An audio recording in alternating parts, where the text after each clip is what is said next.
Karine, Senator Tim Kaine said yesterday that, talking about immigration and executive orders, he said Congress should act, but he also says where the president can act, he should. Is the president receptive to this type of advocacy from senior members of his own party on this issue? I mean, look, the senior senator, speaking about a senator, bipartisan agreement that came out of the Senate to deal with immigration policy and the challenges at the border.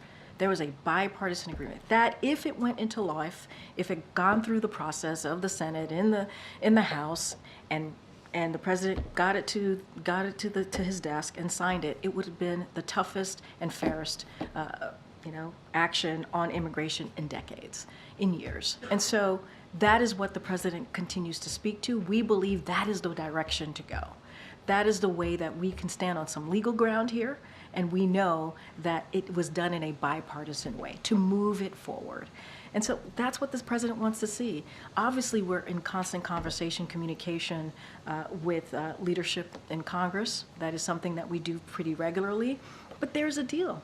There was a deal that was made. And the last president, President Trump, said to Republicans, some of you reported this, to reject that deal because it would hurt him politically.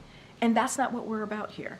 What the president wants to focus on is what Americans care about. And majority of Americans care about what's happening at the border. And we took a step to do that. We took a step. The president, along with Republicans in the Senate, Democrats in the Senate, took a step to actually deal with this issue. We've been very clear about executive actions. Will we look at executive actions to see what could work? Sure, we always do that. But here's the thing.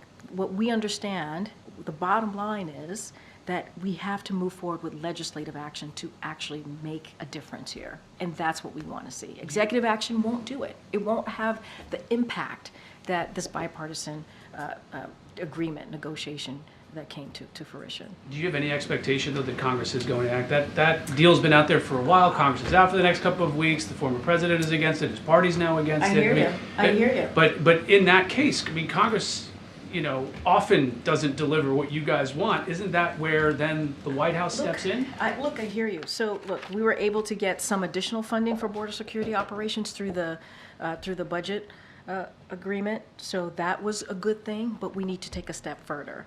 And so, look, we're going to continue to doing the work. We're going to continue to have those conversations, and we're going to continue to be very, very clear, take it directly to the American people, as you saw the president do when he went to Texas, Brownsville, Texas, and be very clear on where we stand. The split screen that day could not have been more clear about where the president stands and what he wants to do. And he has continues to offer an olive branch to the other side to get this done. If they truly care about this, there's a way to do this. There's a way to meet the American people where they are. Majority of them is to move forward with that border deal. That's the way to move forward here. Kelly.